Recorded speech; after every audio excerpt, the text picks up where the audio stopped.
I have several auditory examples of a hexachord that I made, right? And we're going to look at that and we'll listen to that. And then we'll make a hexachord up together. You know, we'll pick some notes, we'll make a hexachord, and we'll analyze it together. And we'll see what kind of materials there are, you know, in that hexachord, just like I did earlier on in the book. So a hexachord or a hex are basically just a 6-note scale. This really is what it is, you know, that's what the word means. I mean, you can call it a hex, you can call it a hexachord.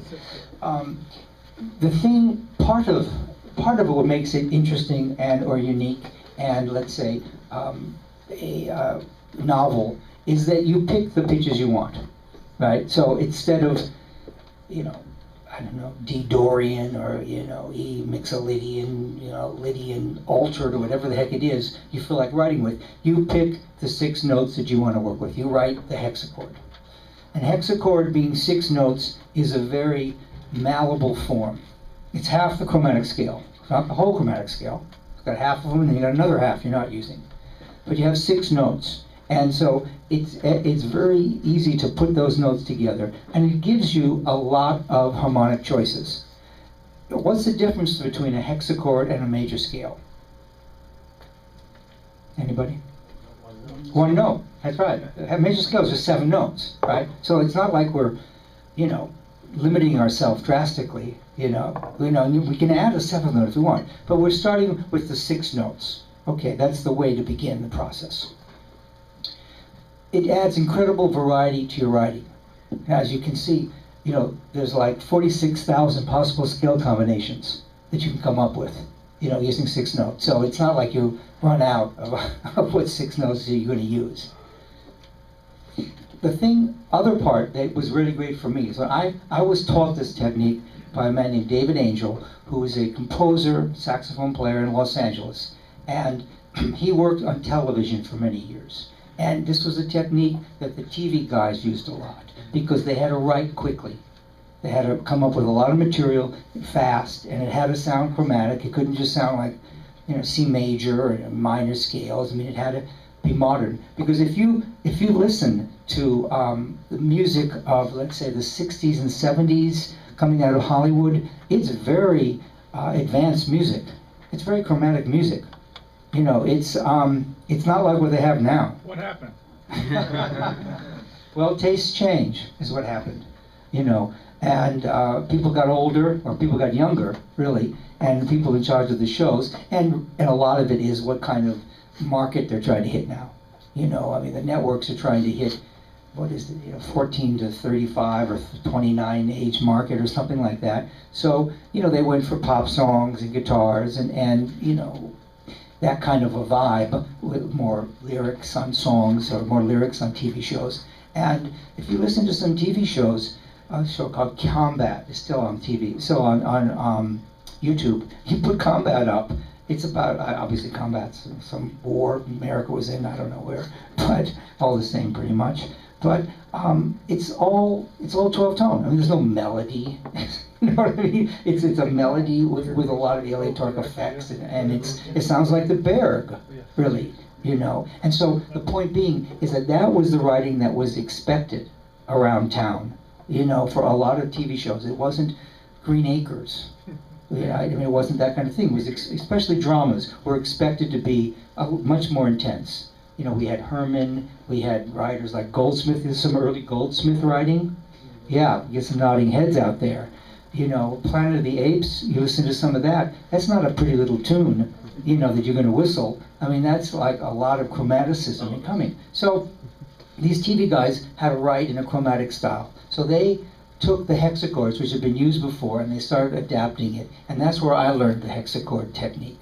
And as I said, what it's very helpful, as I wrote up here, most of us, or a lot of us are at least, are very limited by writing what they can play. You know, they play certain chords on the piano, maybe they play a little jazz. And that's what I was. You know, I was never a great piano player, but I could play some chords, you know, on tunes and things like that. And I was writing kind of like that. You know, I was writing kind of what I could play. So studying hexachords, all of a sudden I started hearing combinations that I never would have come up with, and I started writing with it. And that's one of the great things that I think it does for everybody.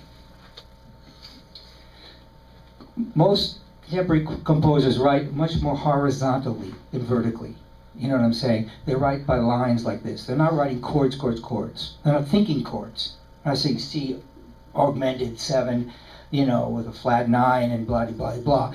They're writing lines, and chords are being created often, right? But that's not where the genesis of their inspiration or their writing it comes from. It's much more lines, and the chords that lines correspond up to. And so Hex Accords also really works well with that, because you don't have to sit down and think to yourself, write, you know, chords, and write the melody after you write the chords. You know, you write a melody and you write all your material from your Hex Accord for that period of material music you're writing. It's all going to be in this Hex Accord, let's say one Hex Accord. And it all has a certain sound to it. It hangs together because it's come from that same tonality that you're using. So that piece of music, whether that's going to be 10 measures in your piece, and then you go to playing a pentatonic scale, or that's going to be 100 measures, it doesn't, you know, that's immaterial. You know, so the whole thing is that hexachords don't have to become, you know, it's not like, you know, your religion, you can't do anything else anymore. You can use hexachords when you need them. Like John Williams, we'll see some examples. John Williams uses hexachords, you know, in Jaws. Someplace he has some hexes, but he also has diminished chords going on, you know, and then he may have a tonal melody somewhere going on as well. So it's a bunch of different things you can use. You can use it as another tool in your arsenal.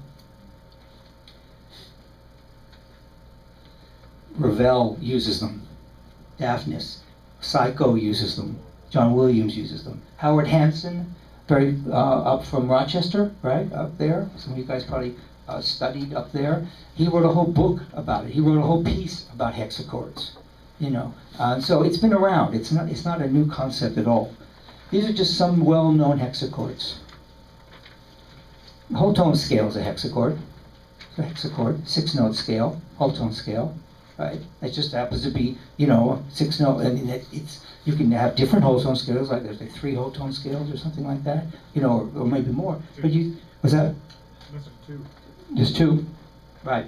And I'm thinking diminished scales, right? There's 2. So that's a 6-note scale, you know. That's a hexachord, really. Augmented scale, minor third half step scale. It's another 6-note scale. You know, we see that in a lot of music. Bartok, Shostakovich, Coltrane, you know, Oliver Nelson used it, Soul in Moments. There's no one blues scale, but I mean this blues scale, you know.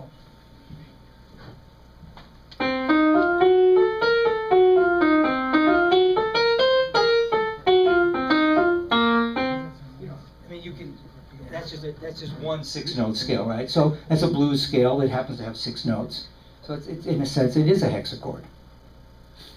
This is an example from Jaws. It's a hex that he uses that's used for 8 measures. It's scored in octaves for harp and piano.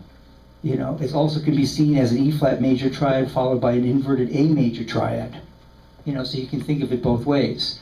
You know, but he has it going. If we looked at Jaws last year, we looked at Jaws, and it's in my new book will have that Jaws excerpt in there. But he, as I say, he uses it, but he uses it along with other material at the same time. There's 2 figures. There's that one on top that he uses, that's measure 5, and the one below is measure 22. So you can see it's 6 notes here. It keeps repeating, right, in a little different pattern. So, I mean, composers use that because it's an interesting chromatic sound.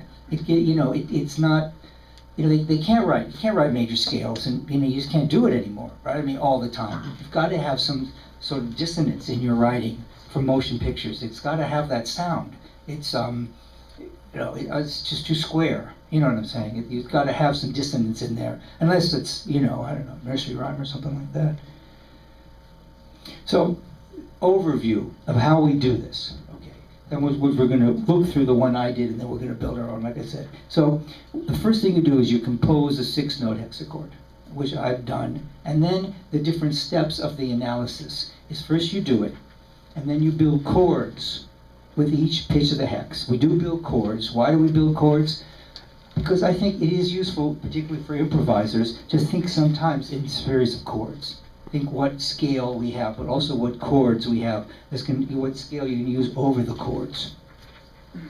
Then you write some music with a hex accord. Then you count up the intervals present in the hex accord, the interval count. Okay, the interval count tells us how we're going to be able to modulate the hex accord. Yeah, we want to modulate eventually the hex accord, because, you know, by a whole step or half step or a minor third or a major third. That gives us a whole new color. That gives us some new pitches. But we don't just want to modulate randomly. We don't want to just go, oh, I like go minor third because, you know, Hans Zimmer did it in, you know, Gladiator, and I like that scene. Well, you know, we're going to modulate because the music that we have gives us that helps us to do it. It makes it, we're making a knowledgeable modulation. We're making a knowledgeable choice for knowledge. So when we do the interval count, which we're going to do, we'll understand how we can modulate. We'll get to it. All right, more music. Practice modulating the hex, which we're going to do. Then, if you want to add some pitches, we build a harmonic environment, okay, which we'll get to. Let's look at the steps in detail. So this is the first hex. This is a hex that I came up with. We call this hex the D-E flat hex. It's based, in essence, it's D major and E flat major.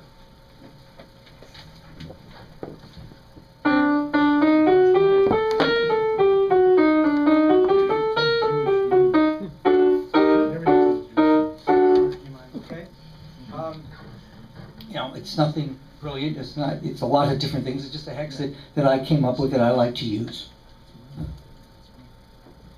D major triad and E flat major triad. This has a distinctive sound. This hexachord's got a distinctive sound that we can use. How do you build the chords with the hexachord?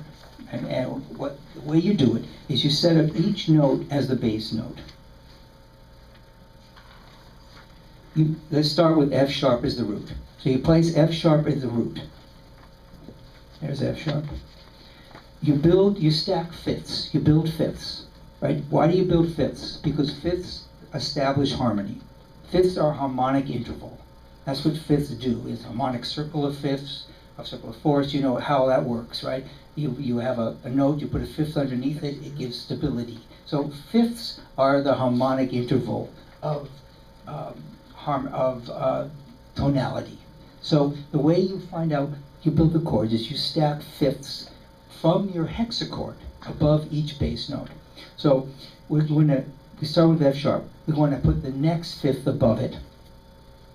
Is going to be, there is no C in our hex, right? There is no C natural in the hex. It's just D, E flat, F sharp, G, A, and B flat. Right, so there's no C, so you don't put C in. You go to the next fifth, which is going to be G. So you add a G. The next fifth is a D, so you add the D. We continue this process. It doesn't matter if the notes are natural or sharp or flat. You just add them up. And you end up with this process. So we added the G, the D, we added an A, then we add the E flat. And when you're doing this first process here, you're not really, the voicing doesn't matter. We're not trying to get a hip voicing right now. We're just trying to figure out what the chord is. You know, so the E flat can go here, you can put the E flat here, I mean, you can put the E flat there for that matter. We're just looking at the chord right now. We're trying to figure out a chord. We're not trying to make a keyboard voicing or any kind of string voicings. Is that a question? Huh? So it's just end up with the other five notes. Other five notes. But you end up analyzing it as the chord.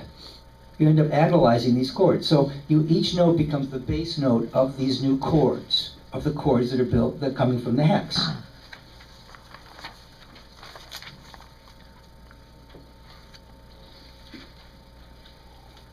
So this becomes a D major, flat 9, 11, flat 13 chord.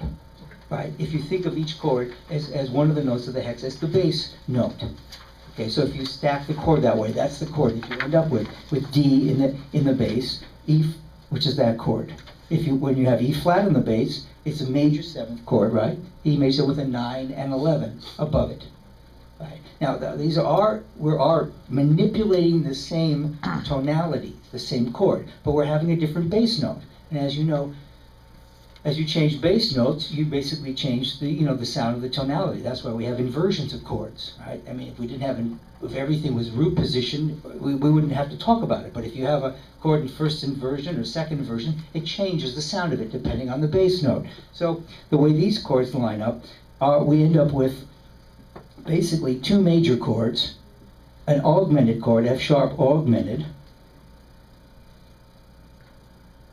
We have a minor major 7th, 9 with a flat 13. This is a G chord. Right.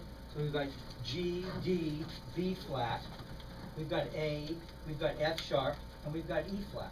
So we've got a minor major 7th chord, right? With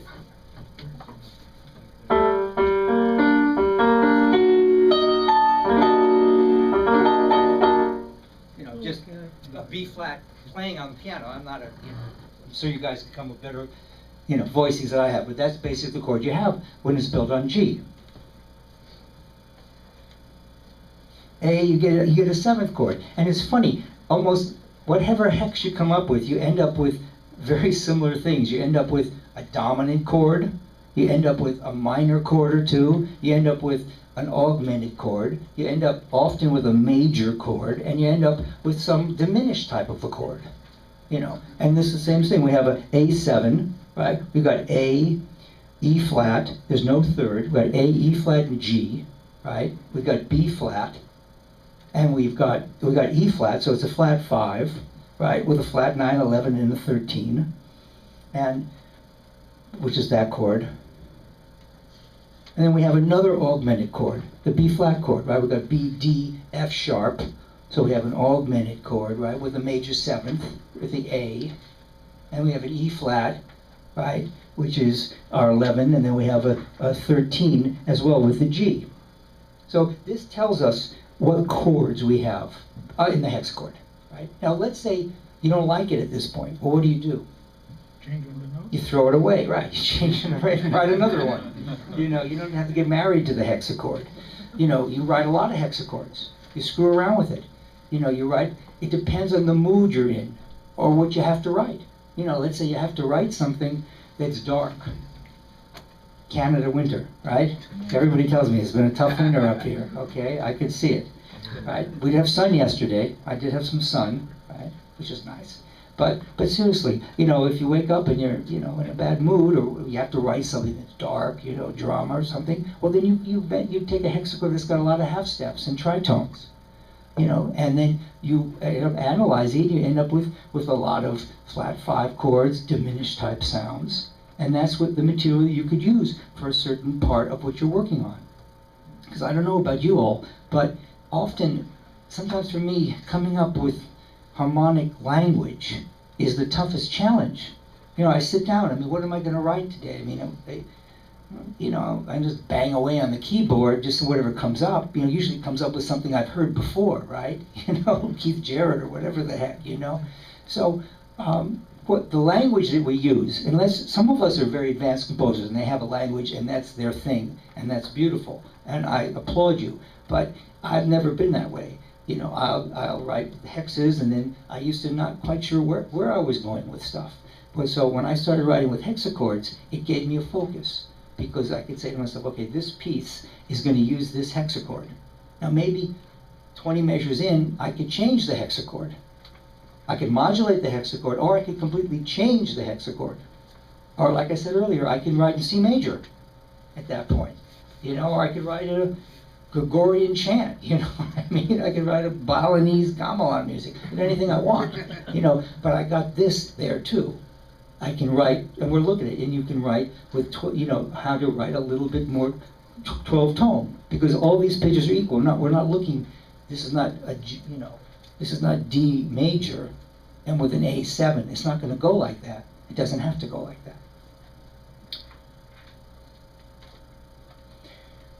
Why do we build chords? I think I explained it right, because I think chords are useful for improvisational styles. You can use, because I say, if you want to, people could improvise on hex accords. People improvise on, Lydian altered scales, you know, or you know, modal scales. I mean, it's the same thing, really. You know, it's just a different language. Now, I put this in here. Now, let's build a chord on C major. We all think we know C major. Oh, we know it backwards and forwards, right? Oh, C major, beautiful, okay. Well, what if you had to build chords on C major the same way that we're doing with Hex Accord? This is analysis. By the way, the other part of this that I really think is valuable is that you analyze your material. Like a student comes to me and they've written a piece of music. And okay, well, what's your material? You know, what do you got there? Oh, I don't know, it's kind of D major, and then a D minor or something like that. I don't know, really. Well, you know, let's look at what you're using. You know, because then you can start to take apart. Well, what do you have in the beginning of the piece? Maybe that you want to refer to that later on, or just forget about it. You know, or pretend it didn't happen. You know, let's think about it all together. Let's analyze your material, and this is the process. So if let's say we build the chords using C major, we think we know it. It's the same kind of thing here. We have a C major 9, 11, 13, right? We have that chord. If we're going to build it, we all know that, you know, kind of a sound. If you just, I mean, that's just, you know, C major with D minor on top of C major. Okay.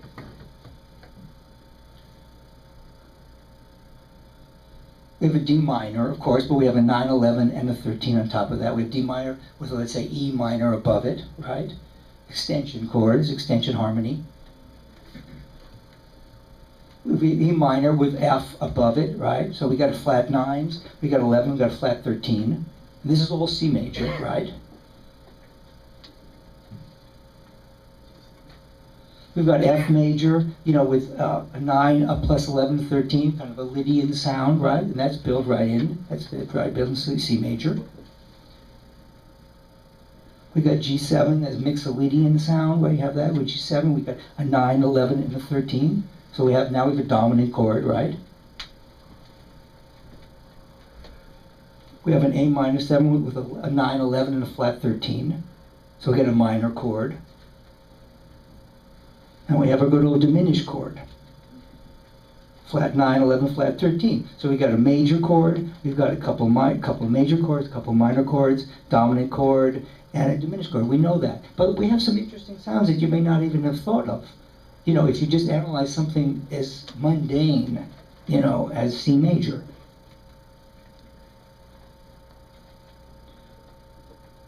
So when you look at the extensions, you realize you have more than just the normal triads. It's the same idea with using, analyzing your hex accords. You want to look and see what the material is inside that hex accord. Now, the first piece I'm going to play is a piece called Hexagon. Now, remember my hex as D major and E flat major, right? I have two major triads. Now, when I'm writing the hex, I don't have to, it's my choice how I use the notes. Yes? Someone just asked if you might bang out those chords in the C major scale. Okay.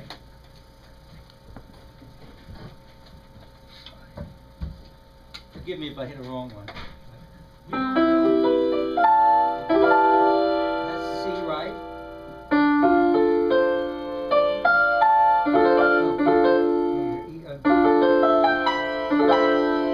That's D minor, E minor above it.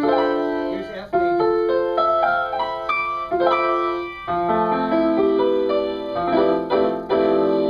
That's F, right? I'm playing the C as well, right? I mean, you probably wouldn't if you were had a hip voicing the G. That's the dominant extension, right? With the 9 and 11 and the 13. Here's the A minor. The D, you know, F. There's a much hipper way to voice these. And, sorry. Quiet.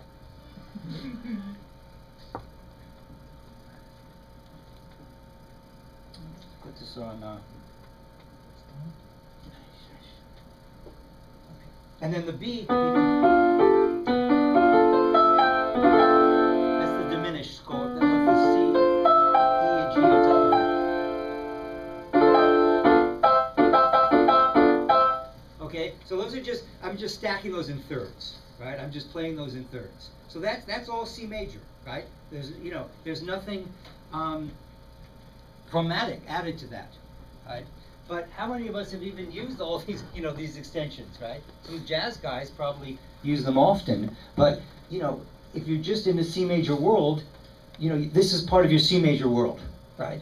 I mean, so when you're writing a C major, all of this is part of the language you can use.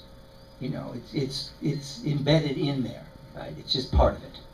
Any comments about this? Or yes. Is that all explained in the PDF? The process? Well, yeah, the process is stacking fifths. That's what I'm doing. It is explained in there. It is explained in there, and all I'm doing is I'm taking C, G, D, A, E, B, and F. So you see how this is built, right? I mean, these are just built. I mean, I'm just building them by stacking the fifths. I mean, if I were to play this exactly as it's written here, I can't really do it.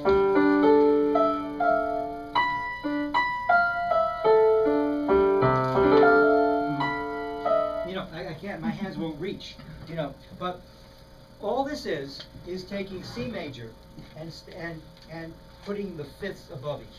Like let's take D major, okay? So what's the first, if we have, let's say, D major scale built on E, right? So what do we have? E, and what do we have after that? B natural, right? What do we have after that? F sharp, not F natural, right? So we would have, I'll bring up finale. I could bring up finale and do this, but let's write it in your, write it down or think of it in your head. So you've got E, you've got B, you've got F sharp. What comes after that? C sharp. What comes after that? G natural, right? And then comes D, and then comes A, right? So I'm not putting a G sharp, right? Because I'm being diatonic to the D major chord, the D major scale, right? So I'm building E minor 7 chord with a 9, right, and a 11 and a flat 13. And so right? these are voices you can come up with. Why can't you use like fourths or sixths, for example? The voicing, I'm not really dealing with voicing. I'm not talking about voicing. Okay. I'm just talking about material. Okay. The way I wrote these is in essence marching upwards, and at some point here, to keep myself from going up here, I'm not suggesting you play this on piano this way. You dig? I mean, if you're a real piano player, you're going to have and you wanted to use all of these 6 notes, you'd probably have a much better voicing. You wouldn't have to have a fifth here. You might have a different voicing than this. This is not the voicing. This is just looking at the notes. Okay, right?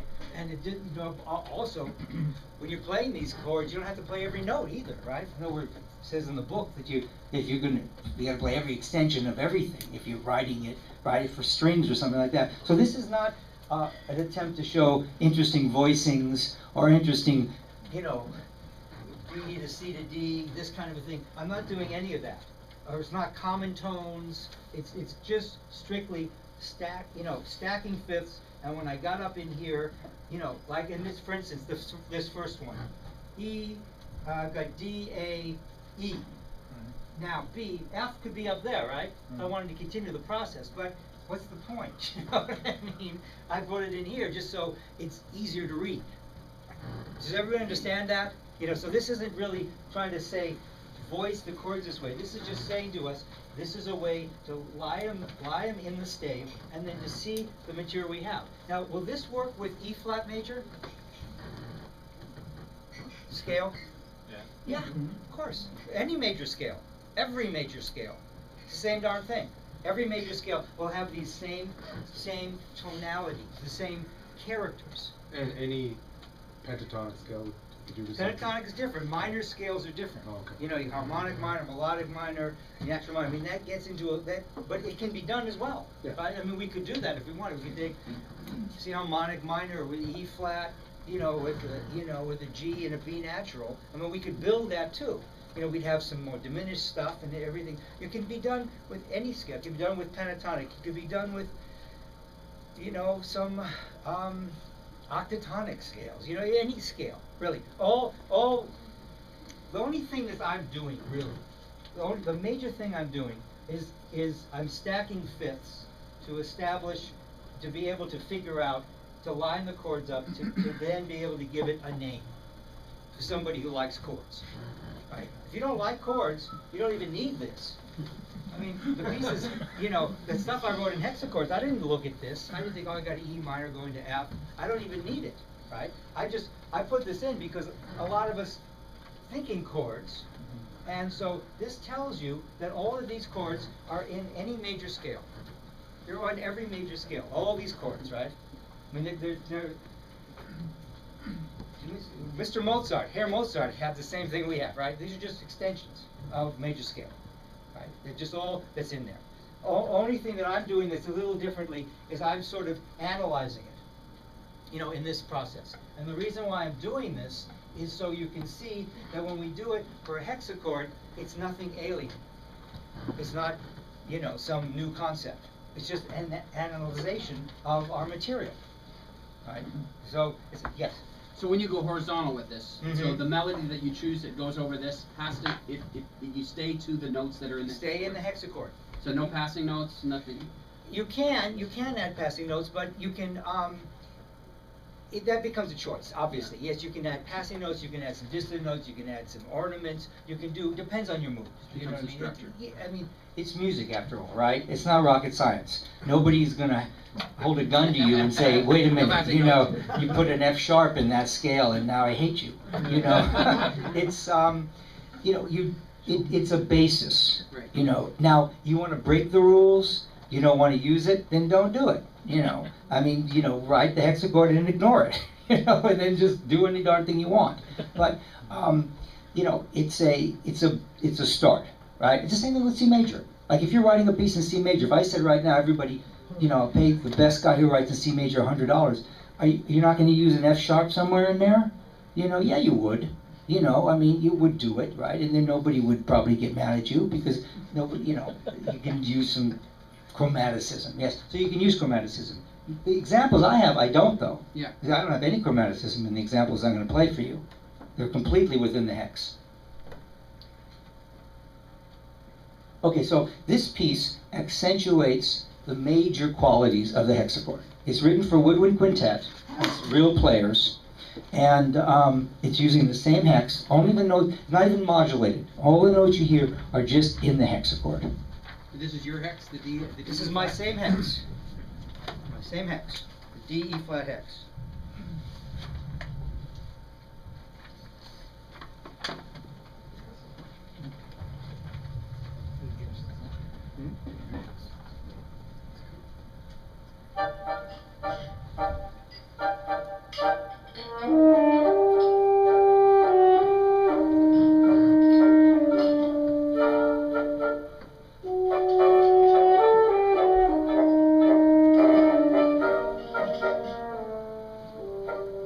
Here's the whole hex.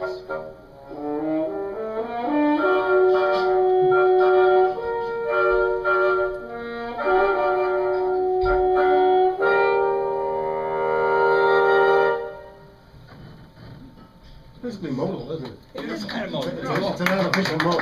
Yeah, it is modal. I mean, It's an artificial hex, or I mean, or it's a Mode. it's a mode that you're writing with. You're making up, you know, a mode, and you know, I just use notes of the hex, but I just you know, the harmony I just use the more major qualities of the hex accord. You know, the major qualities, the way I voiced it, just to keep it with that kind of a sound. And I decided to give the horn the melody. Say, here's the hex. Is the only time it's really written that way is written down here. But of course, when you have real instruments, and if you know, you do a decent job of orchestration, a decent job with dynamics and stuff like that, then it starts to sound more like real music, you know, as opposed to just, you know, what is that? Are we being bombed by the somebody? No, it's the trains. Still hard to get used to that sound a little bit. Okay. You never even hear it anymore? We don't have Hear what? earthquakes. What?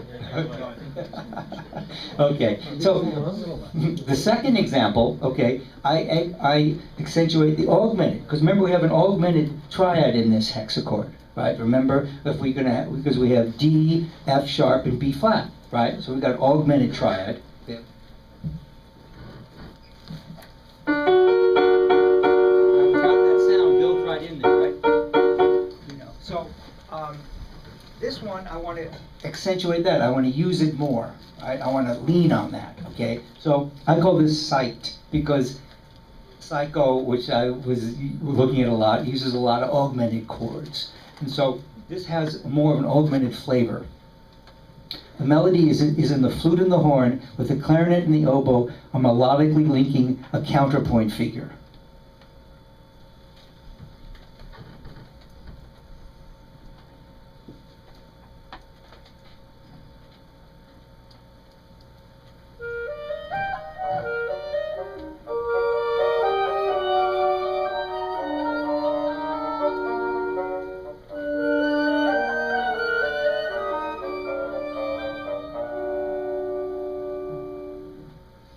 I could have written on, I could have gone on a long time with this, right? You know, I mean, you could expand on this For, quite a while. And remember, I'm not changing the hex. I'm not even modulating the hex. Modulating means, let's say I take the whole hex and I go up by a whole step. Right? So instead of D, D, E flat, F sharp, G, A, B flat, now I've got E, F sharp, G sharp, A sharp, C, and D. The same interval is modulating up, right? So that gives me some new pitches. There's even no pitches. There's no new pitches here. But this sounds pretty different than the first example, right? I mean, this could pass as some sort of interesting music, really. Interesting music. If I expanded on it, or I, it's, there are a whole bunch of different things I could do, right? I could have a longer solo, you know what I mean? I could change the rhythm of it, I could do some other compositional stuff if I wanted to do it. And still, it would be interesting just with this little idea that I have, of sort of a syncopated rhythm here. I'm pushing the augmented triad right there, right? I'm going with the augmented fifth right here in the bassoon. So I'm emphasizing that, right? Here's the whole hex is being played here, right, in the clarinet. Here comes the melody in these two voices. Melody gets traded off here with this counterpoint figure, which is just the hex accord, being played.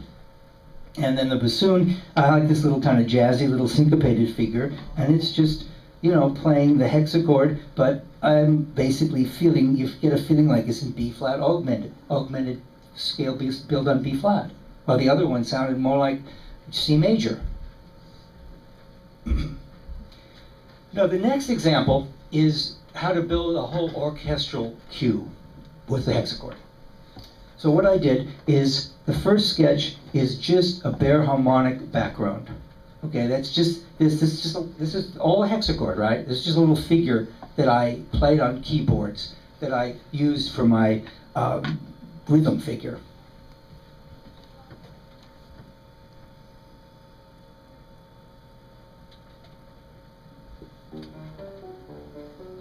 Is that loud enough?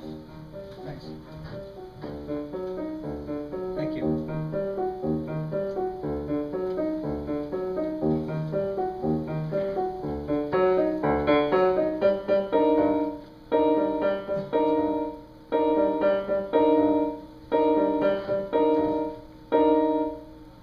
It's two little ideas, right? Really. It's just something, it's an improvisation that just stayed, it lived. I kept it. So, it's just a little figure here in the left hand, and this is really sort of the left hand is just kind of being written in the treble clef, and then here it goes to a little different change of rhythm at that point. Version 1, harmonic sketch. Okay, here's version 2. Here's the melody, right? So I add a melody, still in the hexachord. It's being played now here in this part.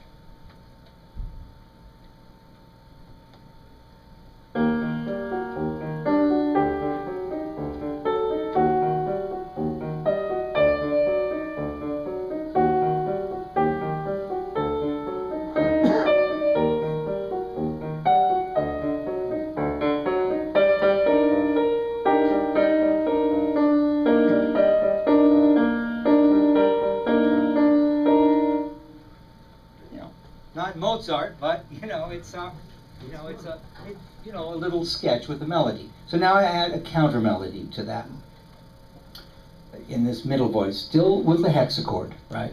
And I have movement here when this is not moving, and I establish a little chord note pattern here, and I have a little rhythmic pattern, as you can see here.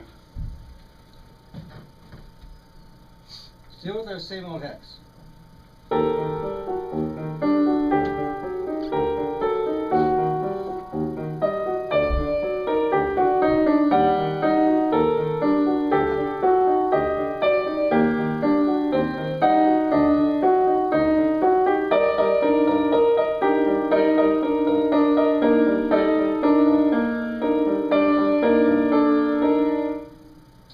There's some dissonance there, right?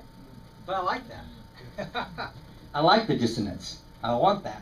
You know, my goal is not to get rid of that. I mean, it's colorful. You know, I like dissonance. You know, it's, let's say it's 19, well, it's not 19, it's 2015, right? Isn't it? Last time I looked. So, no, we need a little bit of dissonance. We need a little bit in there. And that's what we're trying. That's what I'm trying to get us all to do, is to use more dissonance. Because I've seen so many students' pieces that are so resolutely in D major. It's really funny. Talking about that, I have like say 16 students in a class, and then 14 of them end their pieces on major key, a major chord. You know, I say, gosh, you guys are happy, aren't you? I guess your 20s, you're happy. You know, I mean, I write stuff in minor, you know, but I guess that's me. You know, I mean, it really is like 14 major keys, one like no key, and then you know, like 2 no keys. Like nobody's using minor scales or minor, you know, minor tonality. I guess they got time, don't they, guys? And folks, you know, when I say guys, I don't mean to exclude the ladies. Okay, they're all guys to me. Okay, now I orchestrate this same material, right? Now we'll take a listen to it. But first, as you can see, I have the English horn doing the melody. This is a C score. I have the accompaniment being played by harp in here. I got horns playing a little bit of the kind of making wallpaper, a little bit of background, filling out the chords. I got strings. I got the cello doing the bass and cello doing this little figure, and then at a high to the left sharp, I have being played by the violin viola, pizzicato. And here comes the second melody, oboe being traded off to bassoon. I have C trumpets muted with this little accent.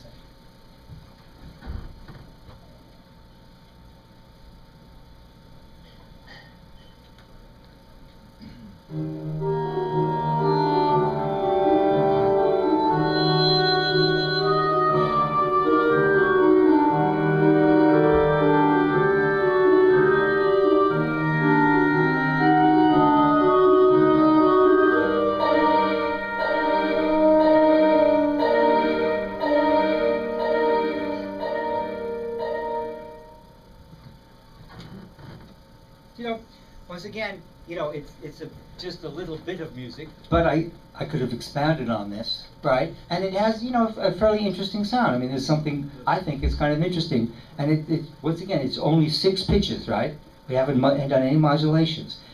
Now, generally the light character, I'm going to analyze it. Now, I did it in kind of a jazz way, okay? I kept basically the same, I did keep the same pitches, but I kind of, you know, gave some saxes in there, you know, and I did a little syncopation in the rhythm. I added a little bit of intro. It's the same notes, it's the same piece, but it's kind of arranged for like a jazz band now.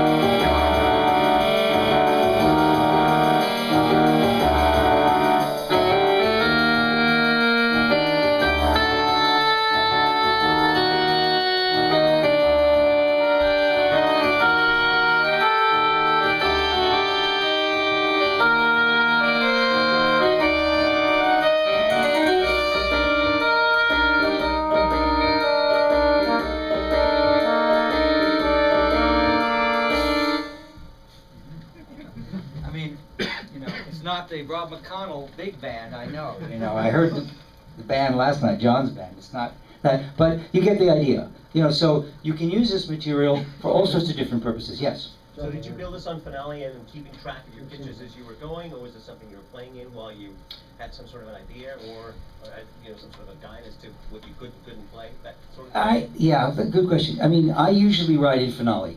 You know, I usually write.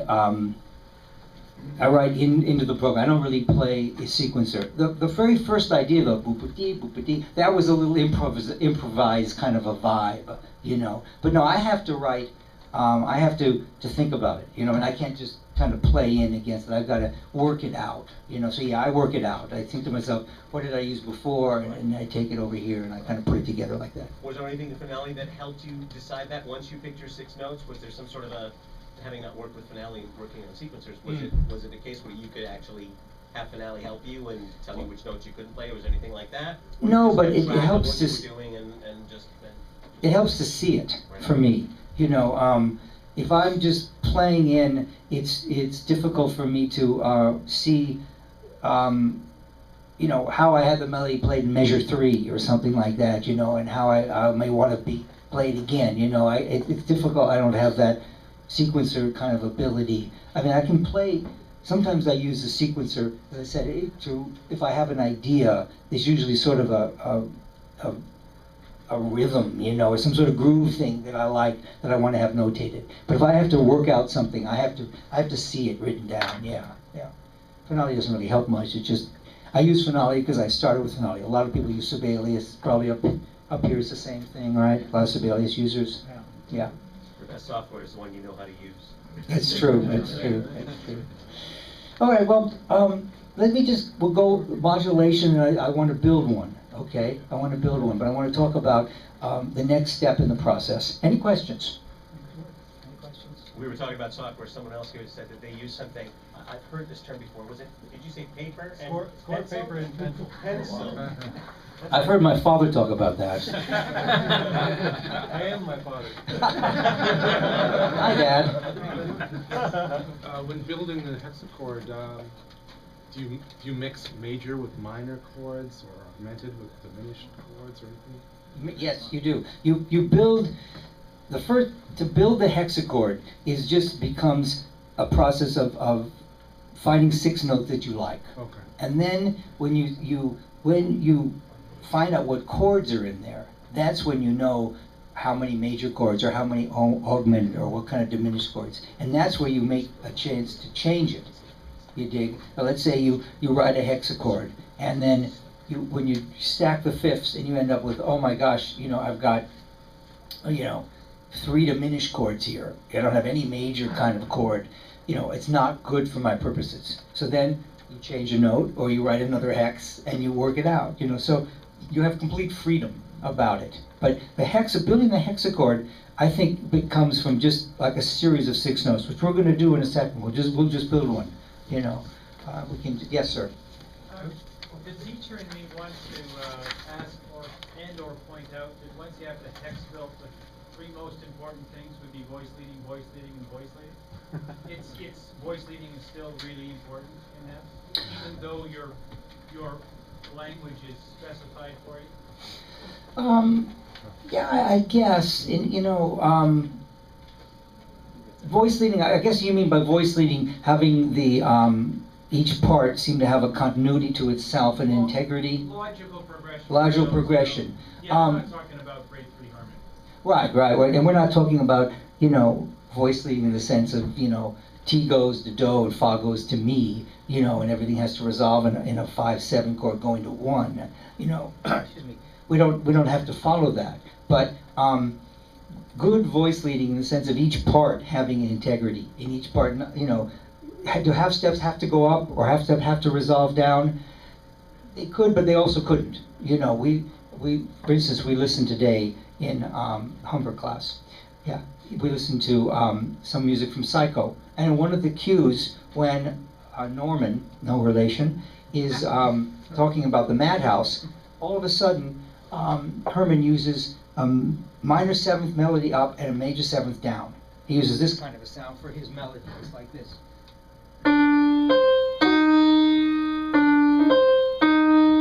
That's the sound that he wants to have, for a theme that he wants to use at one point. And now, why is he doing something that's so angular like that? Well, because he's trying to express the insanity of the character.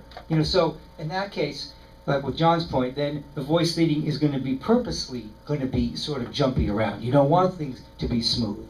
So yeah, voice leading is definitely important. It is important. But a lot of the rules of good music making come in as well. It's just having voices move to each other. But in terms of what kind of dissonance you want to have, how much dissonance you want, how much stack you want, that's really up to you. You know, you can do as much or as little as you want. Now let me just talk about modulation. I have one more example, and then we're going to do some building. I think we still have time to do all that. So, modulation, right? It's one of the oldest techniques of music making, right? A quote here is from 1776, right? So modulation, getting it out of the key of whatever the piece is in, taking it to another key. Guys have been doing it from, day one, or, from early on. So, do a lot of people not do it? Yeah, they don't. And does it sound boring? Yeah, it sounds pretty boring. Would you hear it a lot in film music? Yeah, you do. It almost always modulates. It's almost always going somewhere else. And in good, obviously in contemporary music as well. So you have to learn how to modulate. You have to learn how to change the key of what the piece is in. Okay, now how do you do that? How do you figure it out? Very manual. That's very manual.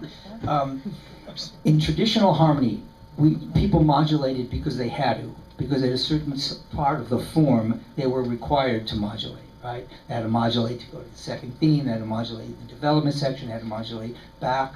And with secondary dominant chords, we had a whole bunch of series of rules. But in hexachord writing, or in 21st century writing, you don't have to modulate. You modulate where you want to.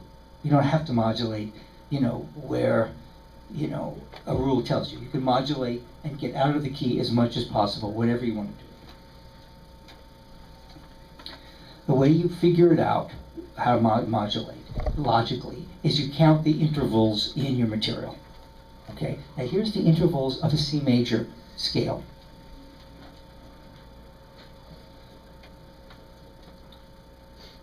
C major scale has 2 half steps, 5 whole steps, 4 minor thirds, 3 major thirds, 6 fourths, and 2 augmented fourths. Right? That's any major scale. That's what it's got when you break it down. Why do you think that the circle of fifths, the circle of fourths up and down is so popular? Look at that. It's got 6 fourths in a major scale. Every time you have an interval, that means you have a common tone when you modulate. You understand what I'm saying? So when you're in C major and you modulate to G major, right? If you go up a fifth or down a fourth, you're going to have 6 common tones, 6 similar pitches, right? C major and G major, right? We have F sharp is different, right? Right? Beyond that, we have 6 similar pitches, don't we? It's only one different pitch, right? F natural to F sharp. So that means, what do common tones give you? Common tones give you stability, continuity. That's why when you go to the 4 chord or something like that, you only have one common tone, right? You only have the C goes to flat, tonic goes to flat to be a 7th chord, right? And all of a sudden, it blocks right in. Those are very similar chords, right? They're very similar because they have almost all the same notes, right? I mean, that's what I mean. They're very similar scales. C major to G major is a similar scale. Is C major to F sharp major similar? No, it's not.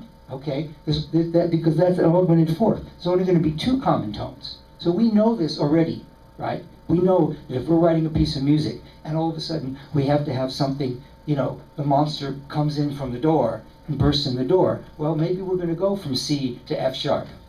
We're going to do that kind of modulation, or we're going to emphasize that because that sounds weird. It sounds like it's really unusual because they're not common to each other. Those scales have a lot of dissonant notes, right? There are not a lot of common tones, and because there's no common intervals. When we understand what the intervals are, that tells us about modulation. Now, here's the interval count once again for you all. Common tones, the notes that are shared between 2 chords in a chord progression. You create common tones when you modulate by an interval in your scale. The frequency of common tones depends on the intervals in your scale. The more common tones, the more it sounds similar, right?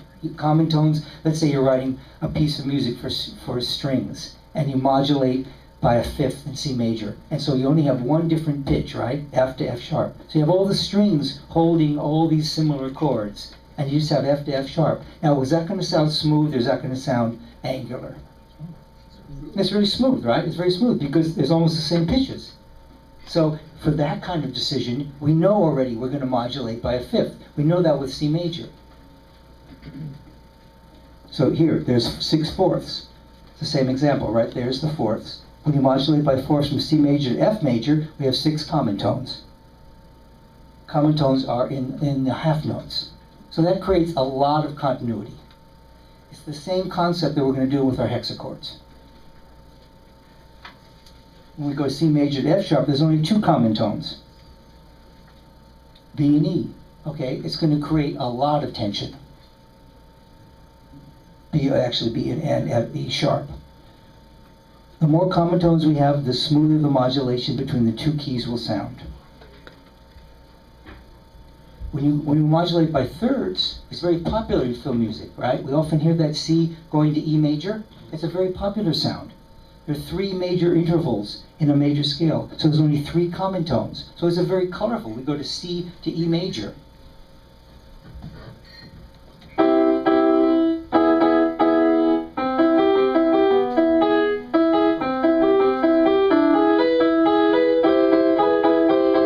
That's just different, voicings for that kind of chord. But that's a very interesting sound to our ears. It's a kind of a modern sound, going from C major to E major. We're not used to hearing that. There's a lot of colorful pitch changes, isn't it?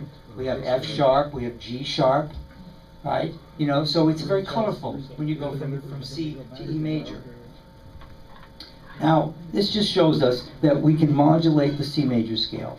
It's the same concept as we're going to do with hex accords.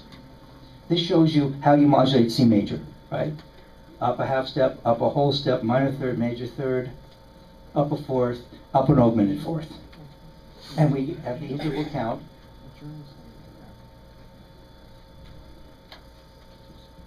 That shows us, if you know that there's going to be 4 minor thirds, there's going to be 4 common tones. 3 major thirds, there's going to be 3 common tones. So do you understand what I'm saying? So when you count up the intervals, then you know how many common tones there are going to be. And the more common tones there are, the smoother it's going to be for your transitions. Now let's look at our hex accord. Okay, the whole point is to get back to our hex accord. We're going to add up the intervals in our hex accord.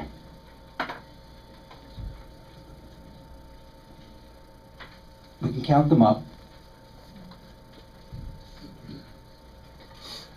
And we can modulate this. It's the same thing, okay? So what is this information giving us? This is telling us how we're going to modulate. I want to modulate this hex accord, right? I've got to get some new pitches.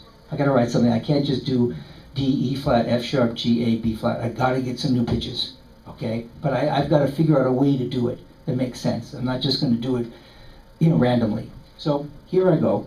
This is my analysis. These are the modulations, okay? So I can see I have 3 half steps, okay? I've got 3 half steps in my hex accord. I've got only 1 whole step. Only 1 whole step in my hex accord. From A to B, right? Well, there's only 1 whole step between G and A. So when I modulate it, I'm going to see the same intervals. I have 3 minor thirds, I have 4 major thirds, 3 fourths, and 1 diminished fifth.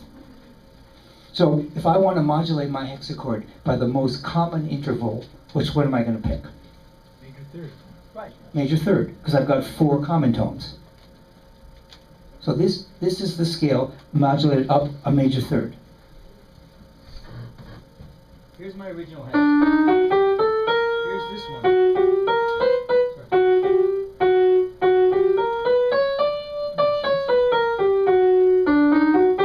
That's the original. Here's the second one.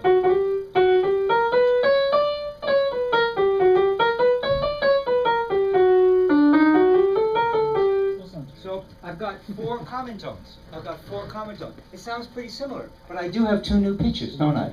Right? I have some new pitches. I've got a B natural and a C sharp. I didn't have in my original hex accord, right? So when I'm writing something, I can use B. If I modulate, I can use B and C sharp. I have something new to use.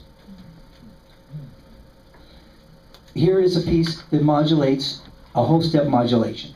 Okay, listen to this piece. It's written for our same string our woodwind quintet. I begin in our original hex, right? Original hex is here.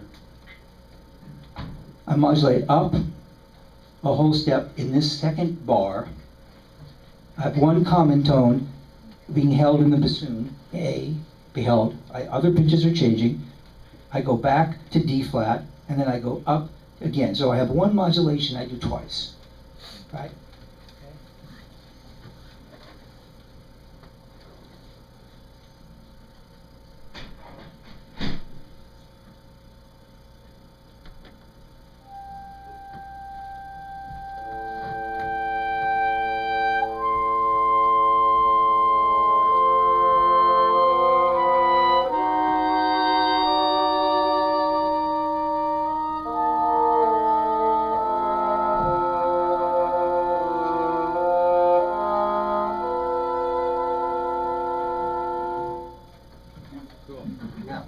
Interesting, moody, kind of a moody thing, right? Okay, so, I could expand on this. I could use this in the middle of my other Hex Accord, right?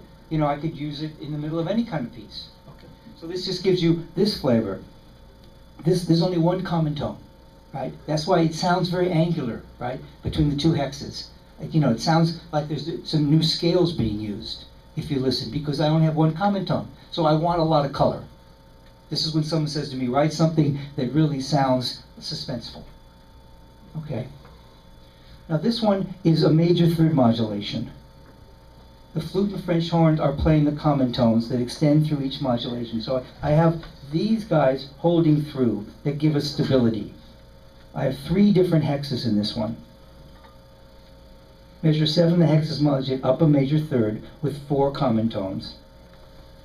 Measure 9, the hexes modulate down a major third. Okay, you can go up and down, right? And there's 4 common tones as well there. Sorry, down a major third from the original hex or from where you were at? From where I was at. Where you were at. Yeah. I mean, eventually you'll get back home if you keep modulating.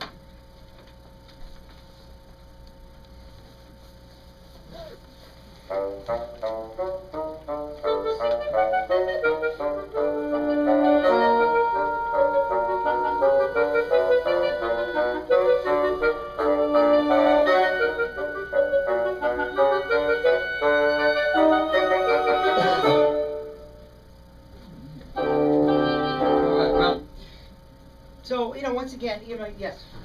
So once you modulate, do you treat the new hex chord as a new home as such? And if you do more modulations, it's based on your second chord, or do you always keep referencing? You move from the second chord. Yeah, but the thing is that even though I'm modulating, the piece still has a certain tonality sound to it, right? I mean, it still has a similar kind of sound because it's all the same material. It's just being modulated. I mean, it still has sort of a tone to it. The work has a certain sound to it. It's a certain harmonic environment, a certain harmonic sound to it, to my ears. The last example I want to play you, and then we're going to do some of our own, is this. If you want to add a pitch, okay, if you want to add a pitch, let's say you want to add a 7th pitch, you want to make it like a regular scale. Right? You say, I don't want just 6 pitches, I want 7 pitches. How do you figure that out? How do you add a 7th pitch? Okay, the way you do it is you stack, once again, you stack fifths. You put your Hex Accord here. This is your hex, right? This is your main hex. And you put original hex. You put the higher fifth, so this is D. I just put higher fifths, 2 higher fifths of each hex, and 2 lower fifths of each hex. All right, that's all I'm doing. Does everybody see that? I'm just putting fifths above and fifths below. And then you look and you see how many times the same notes come up. Okay, look at how many times are the same pitches being duplicated. So when you look at this, you see, okay, these are the duplicated pitches. The half notes are duplicated pitches. There's duplicated pitches. These are duplicated, right? Means they're occurring in twice in different voices, right? But A is happening here, E is happening over here as well, F is happening as well. So there's 3 duplicated pitches here, and there's 3 duplicated pitches down here. Okay. Now, the thing is, some of these duplicated pitches are already in the Hex Accord, right? I mean, we already have A in the Hex Accord.